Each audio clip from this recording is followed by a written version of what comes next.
A federally funded project was set to alleviate flooding issues for an area in Conway that's prone to them, but the FEMA grant money has been canceled. This after President Trump toured the area back in 2018 following flooding brought on by Hurricane Florence.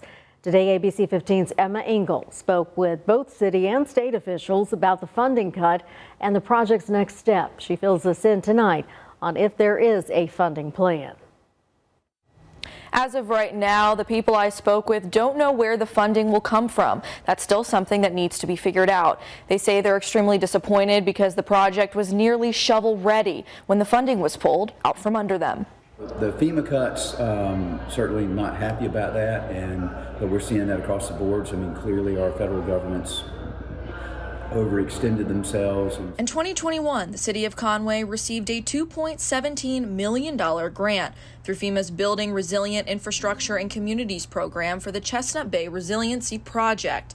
The project was designed to create a Carolina Bay in the Crabtree Swamp area, an area that's battled intense flooding many times. The project was designed to help soak up water after major flooding events, but now it's halted after FEMA ended the Bric Program earlier this month. Conway Councilman William Goldfinch says the funding cut threw a massive wrench in the plans for phase 1 of the project, which was about 75% complete. We still have some state money in place that we can use to finish the engineering on the project, but beyond that, we're just in a holding pattern. Going to have to hit the pause button because the funding's just not there. Conway City Administrator Adam Emmerich says this project has been a long time coming. So 2023's notice led to us being able to procure engineers, get the notice to proceed. That gets us to 2024, and it's an 18-month engineering process. So we are almost done with engineering and are ready for construction. And now we're left with no funding to be able to continue construction. We have an almost completely engineered plan and no way to build it. According to the city spokesperson, June Wood, the financial plan for phase 1, which is the engineering and design portion, cost over $190,000. The city paying around $45,000 of that, and FEMA paying around $145,000 of the total cost.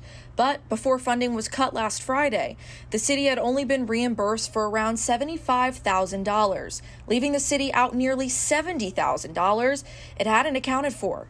We're scrambling to find the funding to finish the engineering. We believe that the last 2 months of work have not been billed and will not be paid by the grant because it's canceled. It's funding the city needs to find to finish the project, and time is of the essence. Emmerich says the area will flood again. It's just a matter of time. We get in a cycle where we're going to have 3 or 4 storms that are going to affect us in the next decade, and we've not done anything to improve it. Then we have no reason to expect any better results than we had the last time. Wood also says for the phase 1 engineering and the phase 2 construction, the total project cost is more than $2.7 million, which doesn't include management costs. FEMA would have paid just over $2 million, while the city was responsible for about $678,000. In studio, I'm Emma Engel, ABC 15 News. Emma, thank you. ABC 15 spoke with community activists and residents near Crabtree Swamp who shared their concerns about seeing the area flood again. You can read that full interview right now. Look for this story at WPDE.com.